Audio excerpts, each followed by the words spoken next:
Jesus said a prophet is without honor in his own country. So I thank you for allowing me to share some thoughts with you today. The purpose of my speech is to make you feel good. In spite of all the negative things that are happening in our nation, I promise you that you will leave this room feeling proud and thankful to be an American.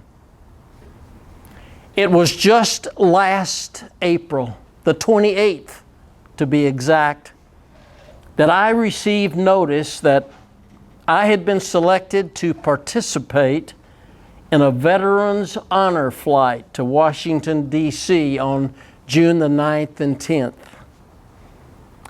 While I had heard of this event, I knew practically nothing about it.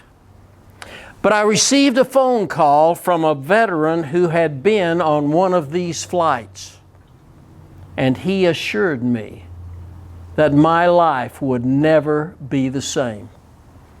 Little did he know the validity of that statement, because it was truly an experience that I will never forget nor fail to appreciate.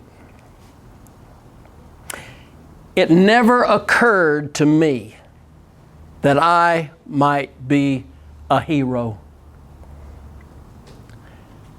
It was almost 70 years ago when I went into the military, and I went immediately into flight school after graduating from college. I would learn to be a jet fighter pilot. Please understand, I was just 21 years old, and I could think of nothing more exciting than flying a jet fighter for the United States Air Force. Of course, I knew it was possible that I might wind up fighting against an enemy of my country.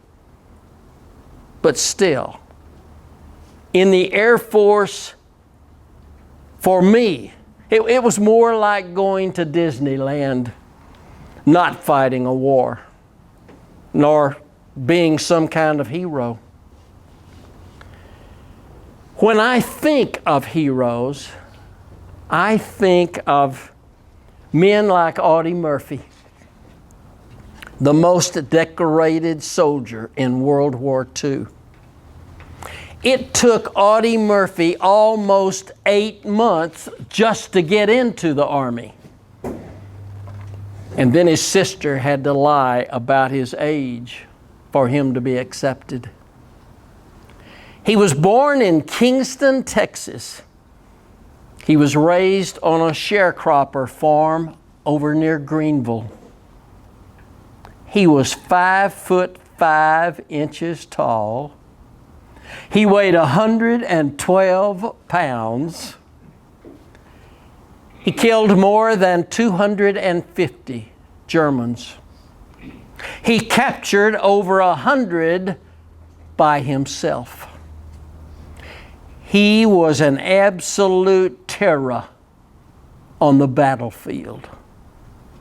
He was awarded the Medal of Honor for his bravery above and beyond the call of duty. In Arlington National Cemetery on our flight to Washington, each of our 43 veterans was given a quarter to lay on the headstone of Audie Murphy, who was nicknamed Two-Bit because of his diminutive size.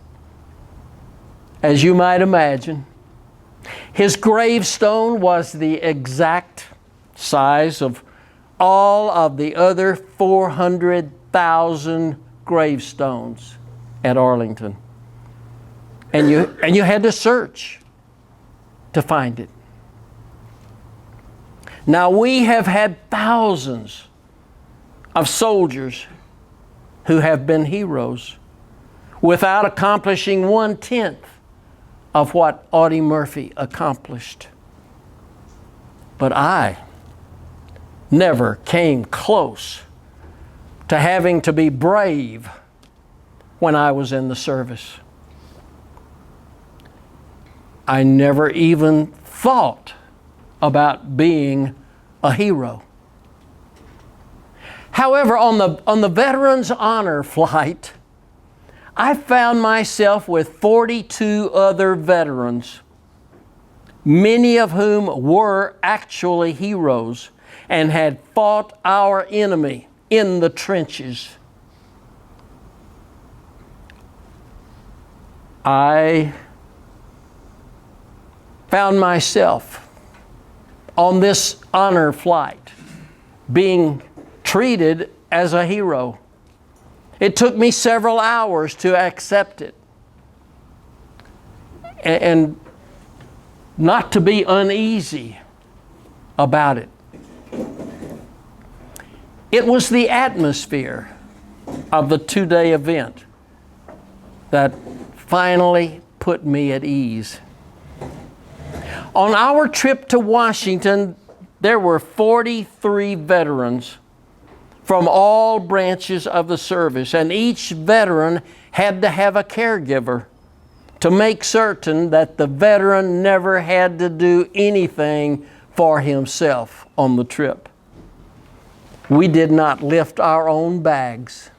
We did not serve our own coffee. We did not climb stairs without someone assisting us. We were continuously told that we were heroes and that our country appreciated what we had done. We visited all the famous memorials. That included the Washington Monument, the Jefferson Memorial, the Lincoln Monument, the World War II Memorial, the Korean War Memorial, the Vietnam War Memorial, the U.S. Marine Memorial, and the Tomb of the Unknown Soldier. At the Tomb of the Unknown, we witnessed the changing of the guard and the laying of a fresh wreath of flowers on the tomb. The experience was very emotional. The final event in Washington was a performance by the official Air Force Orchestra, who played several Glenn Miller tunes, and we danced with some of the lady helpers on the tour. The Korean War Memorial was especially important to me personally because I had a friend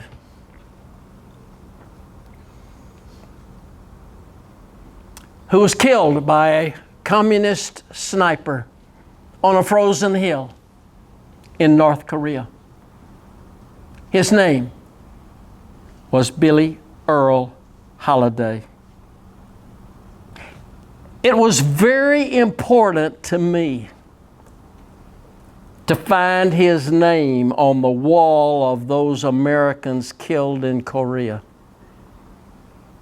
Over 54,000 names of mostly 18, 19, and 20-year-old kids. They were killed in that war, which wasn't even called a war. The politicians insisted on calling it a police action. I must admit that I got very emotional when I found Billy Earl's name. It caused the war to become very personal. You see, I knew Billy Earl's sister, Dorothy. I knew his big brother, Wayne. My wife, Shirley, was a good friend with his younger brother, Bobby. I etched his name on a piece of paper, which I have with me at this time. There were over 8,000 kids killed in that war whose bodies were never found. Imagine the grief of a mom and dad, or a grandmother and granddaddy, or a brother or a sister who never knew what happened to their child. I guess that all wars are sad, but Korea seems especially sad to me. On a more positive note, let me tell you something that I experienced like no other veteran on the trip. First, I mentioned every veteran on the flight had to have a caregiver. And the expenses of that caregiver must be paid. All expenses of the veteran are paid by volunteers and corporations. I chose my son David to be my caregiver. Not only is he my son, but he is also a 1982 graduate of Texas A&M. I am a 1954 graduate of that college. Now, an intriguing part of this story is that David's daughter and my granddaughter, Haley, is a flight attendant for Southwest Airlines, the host airline for our flight. When I learned that I would be flying on this flight, I immediately called Haley to see if there was any possibility that she might be a flight attendant on my flight. Soon she learned that flight attendants with Southwest love to go on this veteran's flight. So seniority enters into the picture. And it did not look like Haley would be selected. However, did I mention that Haley is a 2014 graduate of Texas A&M? And did I mention that Bob Jordan, CEO of Southwest Airlines, is a 1985 graduate of Texas A&M? So after a phone call to Mr. Jordan, Haley's supervisor called her to say that she had received the following instructions from Mr. Jordan. Quote, "I don't care who is not on that Veterans Honor Flight to Washington on June the 9th, but you make sure that Haley Briggs is on that flight." So my family had 3 generations of Aggies and 3 generations of Briggses on that flight. In closing my remarks about the honor flight, let me say one more thing about being a hero. It wasn't until the last part of that 2-day trip that I began to think of myself a little bit as a hero. Maybe a 2-bit hero. I want to tell you why. We rolled into the parking gates of Love Field on our return trip. And those fire trucks were blasting their water cannons over the top of Southwest Honor Flight 1, appropriately painted with U.S. flags all over it. Then we deplaned, and I noticed a large crowd of men, women, and children lining the hallways of Love Field. A man was playing the Air Force hymn on bagpipes as we entered the hall. And hundreds of people were cheering, yelling, waving flags as we walked by. The crowd displayed ribbons, bracelets, flags, bags of candy in flag-colored containers. One lady grabbed my arm, pulled me to her, and kissed my cheek. I felt like those soldiers who liberated Paris in World War II must have felt. One of the candy bags had a sign that said, "Today we celebrate how awesome you are. And by the way, keep tomorrow open too." I was also given over 150 handwritten notes from young people from all over the southwestern United States, but some from our local area. It is very difficult to pick a few favorites, but let me read one or two to you. Dear Granddaddy, what a great opportunity to tell you just how amazing and special you are. I am honored and blessed to have you as a grandfather. You have taught me everything from Bible verses and stories to spitting water through my front teeth in that gap, flying an airplane, gritting my teeth and being tough, staying positive, pushing through life's obstacles. Thank you for loving me and teaching me and inspiring me. Thank you also for serving our country. I definitely inherited my patriotism from you. I love you, Jennifer. Then this one. Dear hero, welcome home. You have given your country a remarkable gift, never to be taken lightly or forgotten. Your courage and your service will always be remembered. Thank you for your gift and for your standing watch for our freedom. Blessings always. Anne, from deep in the heart of Texas. And one more from someone here in Mount Vernon. Ridley, thank you for being willing to give your life for our freedom. We are so grateful for your service to our country. You are a hero. We love you dearly, and we are so excited that you are part of this honor flight. Enjoy your time of connection with others who have served our country. One last comment.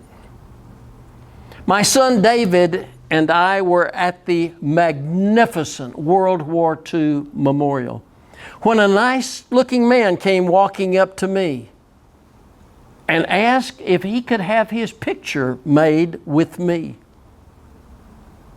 After David took our picture, I was naturally curious, and I asked him his name. He said, Thomas. I noticed a little bit of a dialect, and I asked him where he was from. And he said, I am from Austria, and my people still thank you and your American people every day for saving us from the Germans. That did it. I am a hero.